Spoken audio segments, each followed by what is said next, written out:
Whew! Pollen is in full effect today, folks. It's not pretty, not pretty. I'm so excited, everybody. I'm doing my episode 10 review today. Ah! Hey, everybody. Want me to do my review of episode 10 of RuPaul's Drag Race Season 6 entitled Drag My Wedding. And I'm really sorry if the lighting is really horrible. The sun is setting, which is oh so romantical, but it sucks for filming. And maybe one day I'll actually get like, you know, a proper setup. But until then, you're just gonna have to deal with it. Alright? So like I said, I'm here doing my review of RuPaul's Drag Race Episode 10, Drag My Wedding. I am intoxicated with the feelings of accomplishment that comes with getting these reviews out on time. So I decided it was such a good feeling last week that I'm gonna do it for 2 weeks in a row. Like, oh my god, 2 weeks in a row of on-time reviews. I'm like, saddle up the horses, boys. This is gonna be a wild ride. I'm like drunk with power. I'm drunk in love. What the hell am I talking about? Okay, that's the last time I take shots during my lunch break. So we're down to our sensational 6. Well, mostly sensational. There are a couple of rocks amongst our diamonds here. But as usual, we get our queens winding down from yet another grueling elimination. I just keep staring at Goddess Del Rio's fierce face paint. And the way those painted on brows are pointing downwards, like in a permanent, hateful, scowling position. And I wouldn't want to push her buttons, but what would this show be without tacky queen striking while the iron is hot? And our newest button pusher this week is caught in the act. Of course she would be. Now that the more outlandish queens are gone, she can spread her wings, no pun intended, and show us the inner bitchery that we know that she has in her.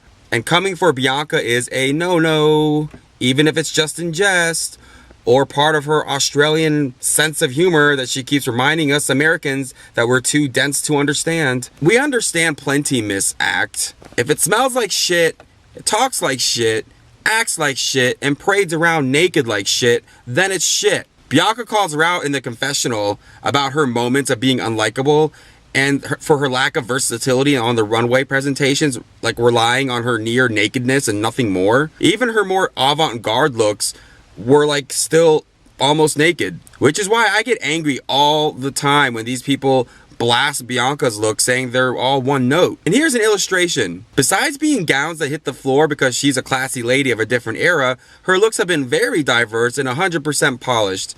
Different patterns, interesting headpieces, a wide array of hair, high levels of versatility in makeup. She's the real motherfucking deal. Sorry people can't stomach the fact that the gowns she tailors herself are also flawless, that it looks boring to the haters. It's like, sorry, she can't strut down in a bra or bikini top that she purchased because she can't sew. She can sew and she knows what makes her body look fabulous. So haters, eat it up, eat it. So anywho, back to this episode. Rat testicles. Ew. All I gotta say about that. Let's talk mini challenge though. I was actually entertained by this one. I mean, it could have been the nude bodysuits or the half-assed drag, or the fact they were twerking, doing the worm, the tootsie roll, the twist, the cat daddy, etc., with like paint splashed all over their bodies to create twerks of art for Ru. With the Ru song playing in the background, of course, which I actually kind of enjoyed. I might have to download that. The highlights for me is Bianca's nerdy, grinning face, like he's on his stomach rolling around the canvas. Nadora just doing hip-hop body movements, realness, and Darian. Oh, Darian, that's a lot of man, woman. Enough said. The queens describing their art was funny. Bianca gave us classic art school. I'm going to make this sound way deeper and more transcendent and philosophical than it is, because I don't want you to know that it's really a bunch of blobs of color and I just need money. And it works. Bianca wins a mini challenge. I think it's her first mini challenge win, if I'm not mistaken. I personally thought Joslyn's photo was the most commercial, but she definitely did not sell it to Ru with her explanation. Our main challenge this week is the Bridal Makeover Challenge, and newly ordained minister RuPaul is going to marry off 6 couples this week. So, bringing in the brides, Ru then asks our challenge winner, Bianca, to match the brides with the queens. Here's why I love Bianca. We already know she's polished, we know she's multi-talented, we know she's well-rounded, etc., etc., etc. We also know she won't sabotage anyone else because she doesn't have to. She wins outright. So when she pairs the brides with the remaining queens, she actually thinks thoughtfully, pairing queens with brides they can actually work with. Bianca wants to win because she's the best, not by screwing over other queens. It's kind of refreshing to me.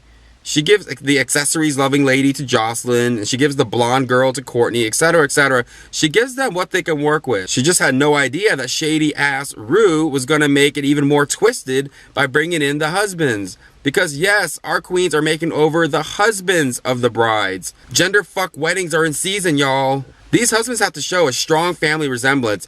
And I saw the guys and was thinking, oh, sugar biscuits. So my prayers were finally answered this week with a longer segment dedicated to the fuckery known as the workroom situation, where the queens have like negative time to consult with their clients, design their wedding gowns, figure out makeup and final touches.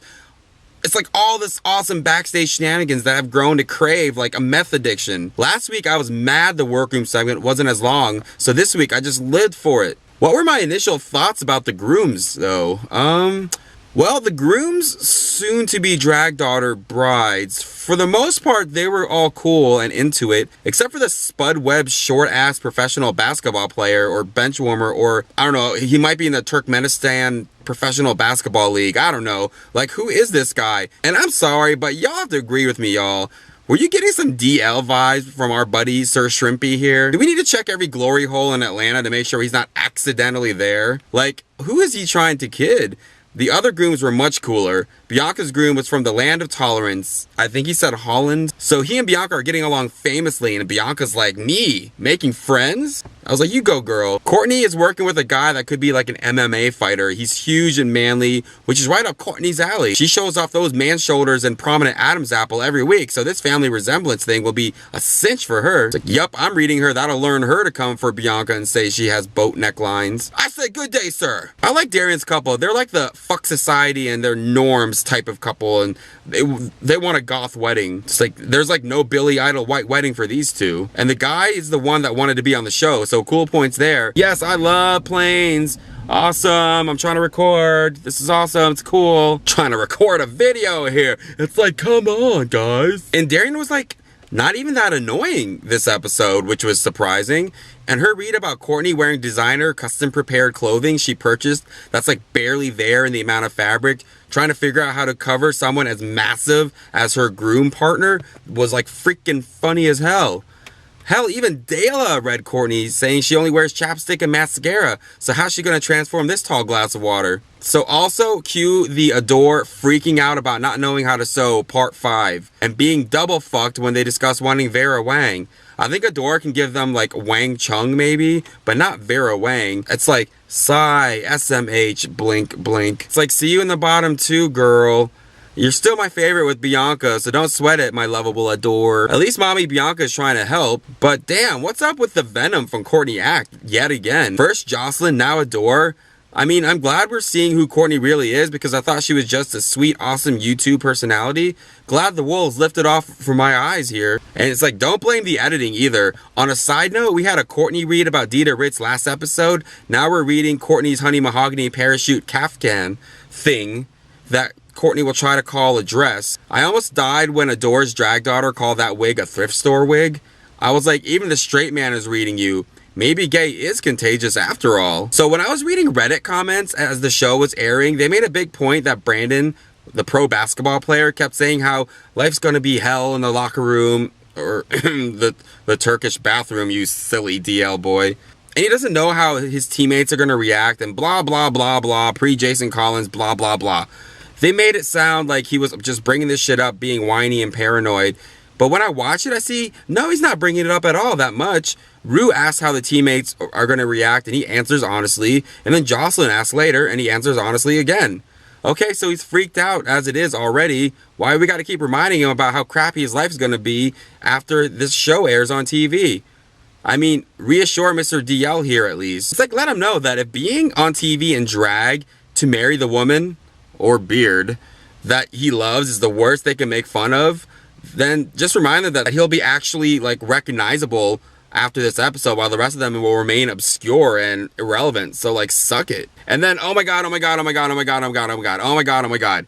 When Bianca references one of my all-time favorite movies, Gremlins Part 2, the campier, funnier one. It's like that one girl gremlin. Remember that one girl gremlin in the movie? Don't throw water on that gremlin. and compared Joslyn's bride in drag to the female gremlin. I think her name was Greta. Oh my God, I lost it. Oh my God, oh my goodness, oh my goodness.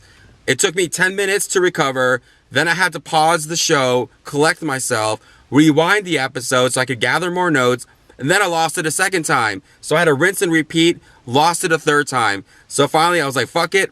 I paused the episode, I Googled images of Greta the Gremlin, and laughed hysterically some more.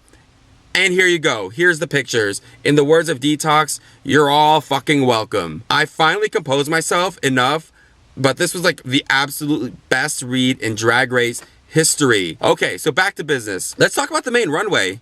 How cute are Neil Patrick Harris and David Burtka? Is that his name? Burtka?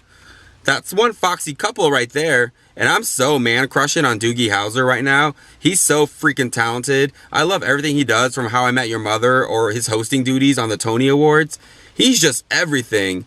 And then this magazine spread came out. Here you go. I had to say Hail Marys because dirty thoughts were coming to mind. And I mean, oh no, I don't. He means nothing to me, Dylan O'Brien, I swear. Dylan O'Brien for life. Love ya. Can't wait for the Maze Runner movie and more Teen Wolf. He means nothing to me. Love you, Dylan O'Brien. Love ya. It wasn't a long runway presentation because Ru had to get to like the ceremony, so I won't spend too much time on it. So as I recall, like, Bianca nailed it with the Gremlins thing when it comes to Joslyn's bride looking like the female gremlin.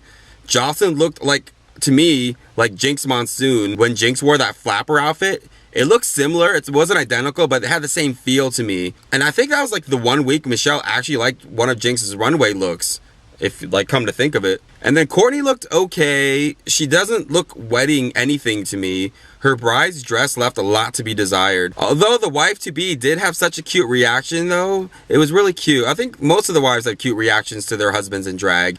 Bianca's bride was amazing. It looked the most wedding dress-like to me. It was tailored flawlessly and the yellow detailing was beautiful. Bianca looked mother of the bride realness.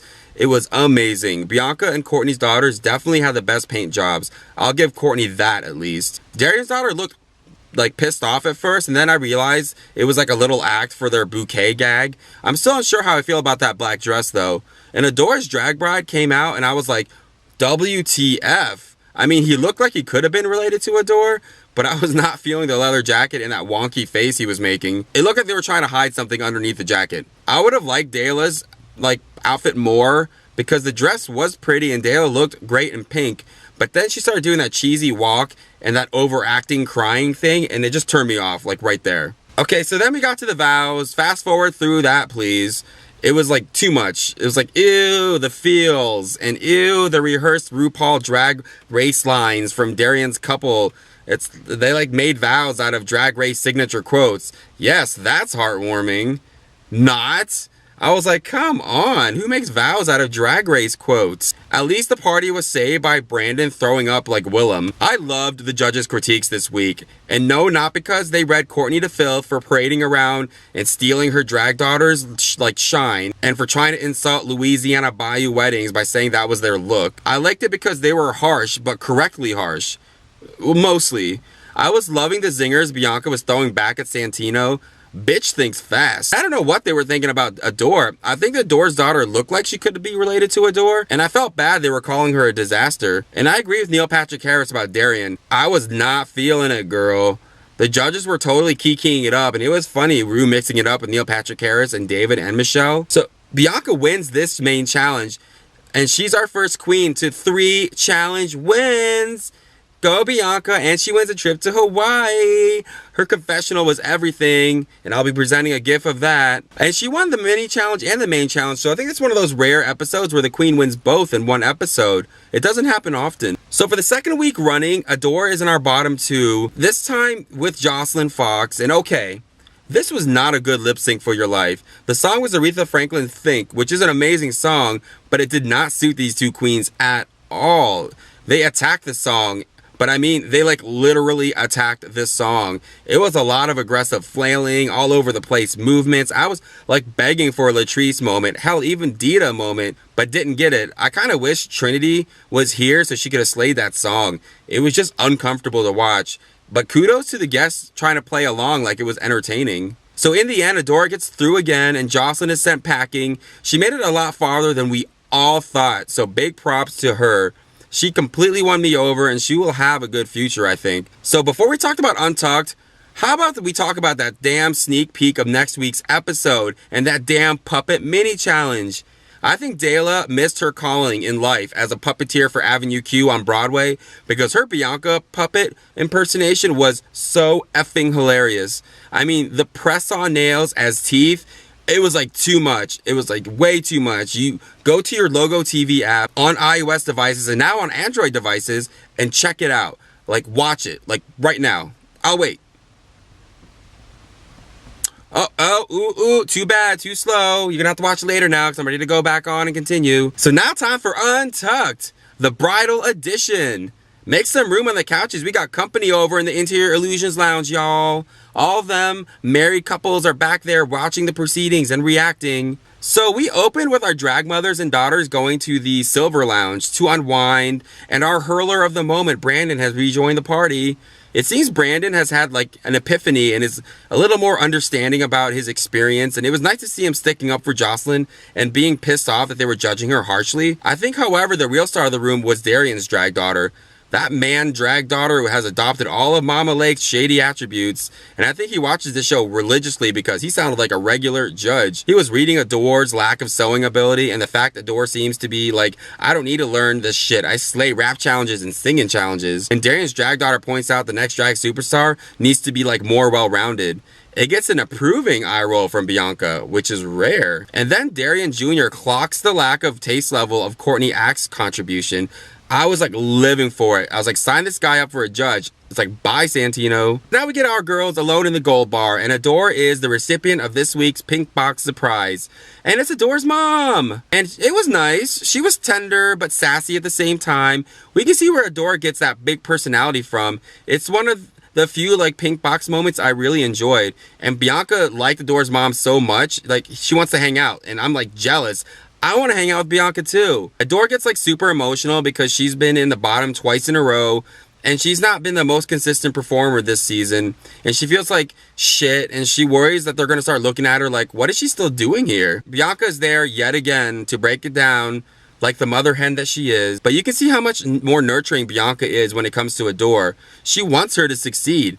And overall, it was a really good middle segment, I think. So there's a short segment where the straight men have like their time alone and discuss their experiences and how it's changed them. And it's nice to see allies like these to our community. Like if more people were like open-minded like them, you would just imagine people would be just more open and not so repressed and bottled up. More people would not be afraid to pursue like off-the-wall dreams and aspirations because they wouldn't fear like judgment from anybody. And we can only like sigh and reflect on what could be.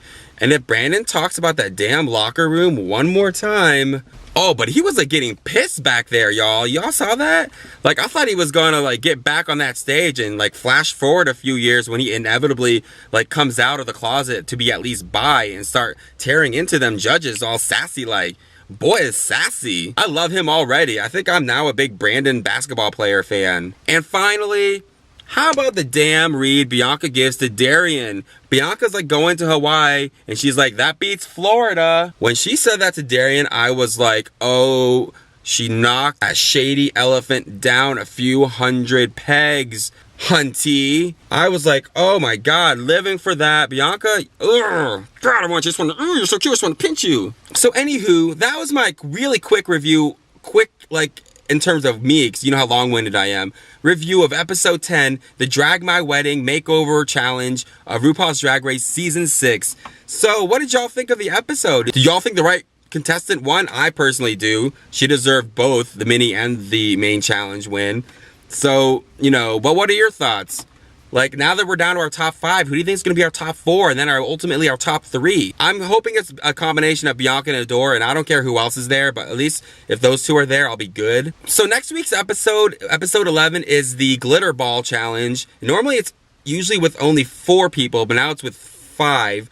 But so a few of the looks have already leaked, but I won't share them in this video because I need to share them in next videos for next week. But a few of the looks already leaked, and Strangely, Bianca's getting a lot of not hate critiques, but a lot of you know, oh, what is she wearing? It's, you know, it looks like loofahs.